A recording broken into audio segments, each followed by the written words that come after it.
Hi everyone, my name's Edward and I live with my girlfriend Anita, who works away from home 6 months of the year.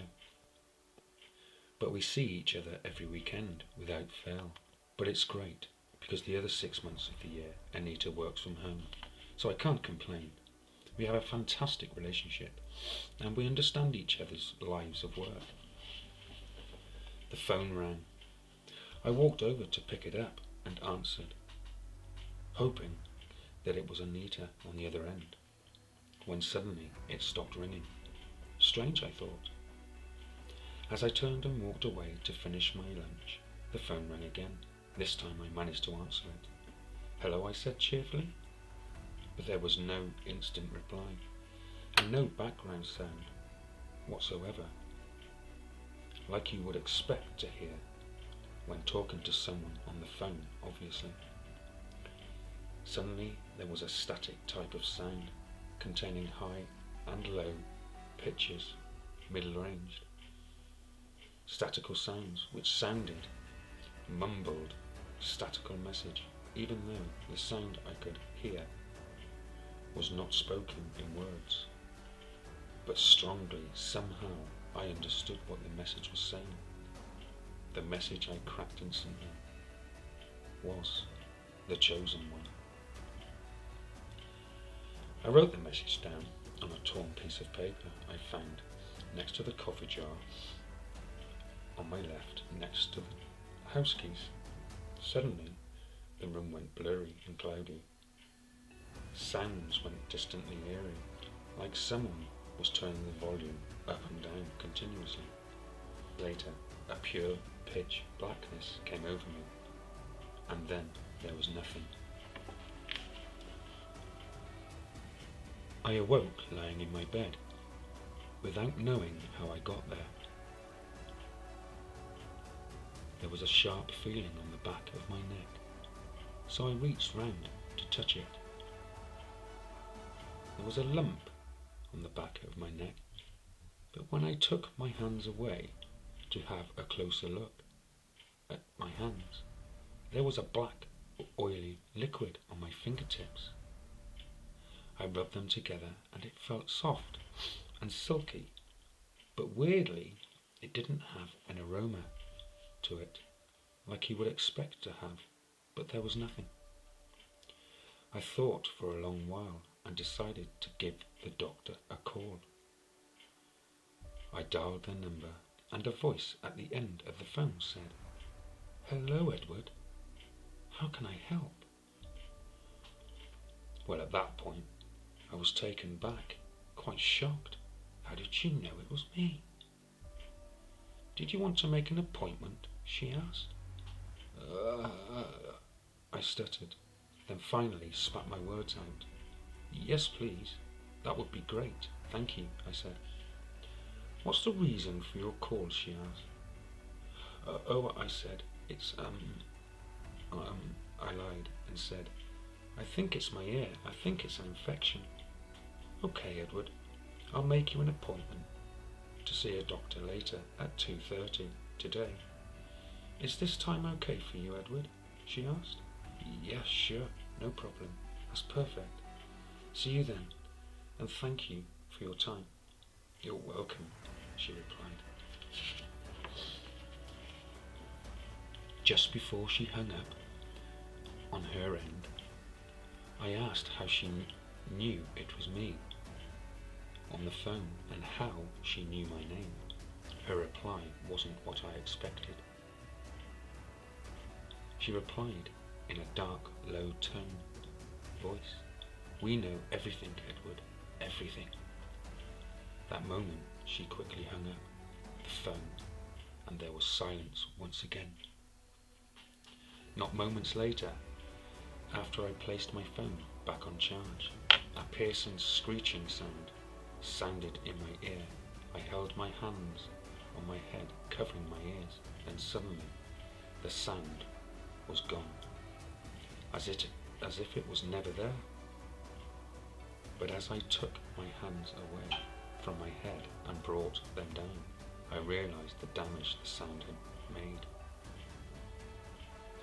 There was blood all over my hands and fingers, and at this point I could feel it trickling down from my ears, warm and sticky, but flowing gently like honey or treacle. I went to the bathroom to clean myself up, but then I passed out. Once again, the blackness came over me.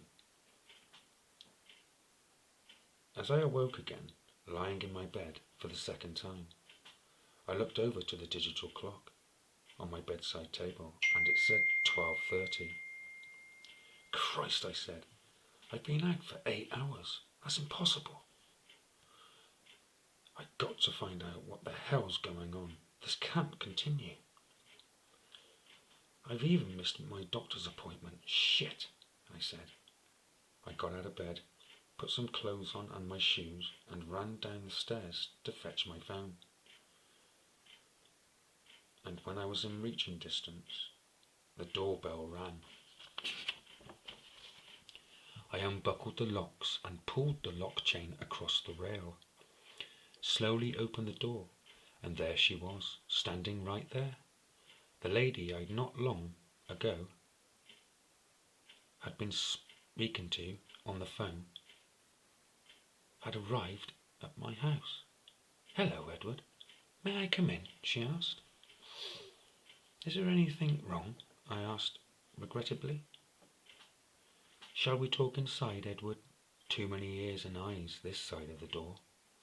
Yes, of course, I said, and I opened the door wider and motioned her inside, and led her to the living room and made us both a cup of tea. Right, I asked, what can I do for you, Mrs. Gray, she replied. Oh, Mrs. Gray. Okay, why are you here? I don't recall making a house visit appointment. That's right, Edward, you didn't. I just thought I'd pop in to see how you were, because you missed your appointment about your ears. That's right, I replied. But they're okay now, I said. Are they really, Edward? Show me. May I see for myself? Sure, I replied. Here. She reached inside her bag and took out a tool with a blue glowing light surrounding it, and then put it inside my ear. May I ask you a question, Edward, please? Yes, of course, shoot. Has anything out of the ordinary happened to you lately that you can't explain at all? There is one thing, I replied. Yes, Edward, what is it? She eagerly asked. For two days now, since my ear started giving me problems and causing the blood to flow out of my ears, I've awoken up in my bed in the early hours of the morning and have no memory of how I got there. Anything else, Edward? She asked sneakily, like she was trying to push more information out of me. No, I replied. Just what I've just said to you. Nothing else. Okay, Edward. If any occurrences like this arise again, or if anything else happens that you cannot remember or maybe can't explain, please contact me as soon as you do, Edward. It's important. Whatever happens from now, you need to call straight away. Yes, of course, I will. Right, Edward. I must go now. We will speak and meet again very soon, and thank you for your hospitality and a lovely cup of tea. I rose off the chair and escorted her to the door. She waved before she walked away down the street. And then suddenly she just disappeared. 1 minute she was right there, and the next she was gone. think I'm going crazy, I murmured to myself tiredly. I decided to sleep on the couch tonight. I walked in and lied down and quickly slipped into the realms of darkness and unconsciousness again. I was suddenly awoken by these bright lights coming from behind my curtains, out my window. They were ever so bright and blinding.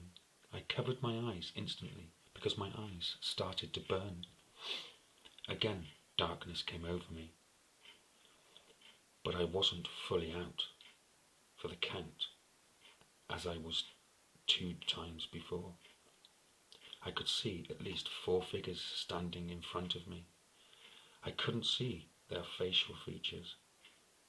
My vision was cloudy and fogged at that time. But I could see that they were standing right there. The light was still vibrant at that moment. I fell into the darkness completely. I suddenly awoke with a sharp pain in my neck again, and I felt pain in my left hand, on my palm, right in the middle. Suddenly this voice came to my ears. "Don't worry, Edward. You're going to be fine. You'll be home soon, but for now you're safe here with us. And once we are done, we will take you home, I promise." "Who are you? What do you want with me?" "You have something we want and need, Edward," the voice replied. "So we're trying to extract it from your body. You'll feel a slight bit of pain. Please don't move and stay absolutely calm. Do you understand, Edward?" "Yeah," I replied terrifyingly, absolutely terrified at this moment. Suddenly I was engulfed by that vibrant, burning light again. I held and closed my eyes again, and the second I opened my eyes, I was back at home, lying on my couch again, addictively rubbing my eyes. They were itchy and very sore. Suddenly there was a knowing feeling gnawing at my brain, and I was right, because suddenly there was a gentle knock at my door. "I bet you I know exactly who that is," I thought to myself. I quickly jumped to my feet and slowly jogged to the front door. "Come on in," I said. "What a surprise." She came in and turned to me and asked me how my night was for me.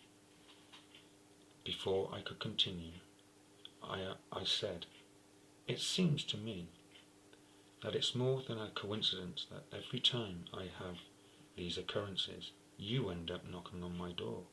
So I only have one question for you. Who the hell are you, and what do you want?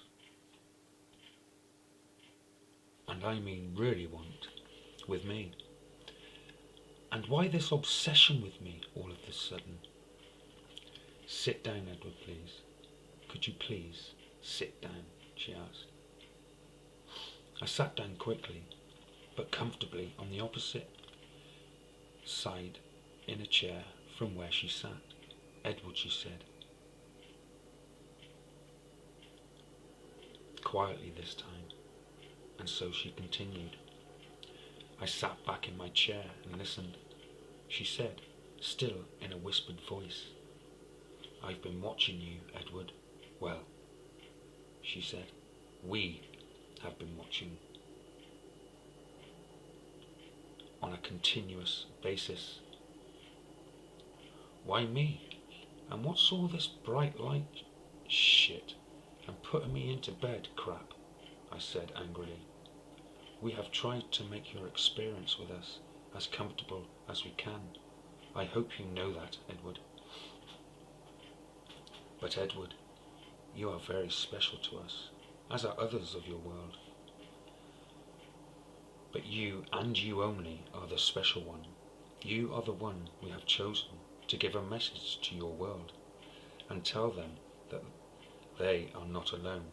and that my people and I come in peace, not for dominancy or war, but to teach, for the little time we have left, to show you the way, because your planet is dying, Edward, and your world population will die along with it if this message is not delivered. We've tried to make contact with your planet for many thousands of years, but to no avail. You are a foolish species, and your governments around the Earth's spheres, are to blame. They know everything. Ever since Roswell, New Mexico, Nevada, they have always known and have hidden it from the rest of your planet. And they have some of our technology also. That's why this message has to be read out to your world population without fail. For the world as it is now will not last much longer. You must read it word for word as it is written. Do you understand, Edward? Yes, I think so, I replied. Tell the world you are here and you come in peace, not for dominancy or war, but to tell us our world's dying, and we must make peace with each other or perish with our dying planet. Yes, Edward, that is correct, she replied. As I turned to look at her standing there was this bright, glowing being standing there, smiling at me, and it said, "You are the one, Edward. You are the only one." With that, she raised into the sky and disappeared into the huge craft that was hovering above me. Then the next minute, it had gone. Suddenly, there was a voice in my head which said again, "You are the one, Edward, the one chosen to tell your world that the time has come for the sake of the planet and mankind. Peace be with you, chosen one." And silence, bright lights filled the air and the sky as they disappeared completely into nothingness.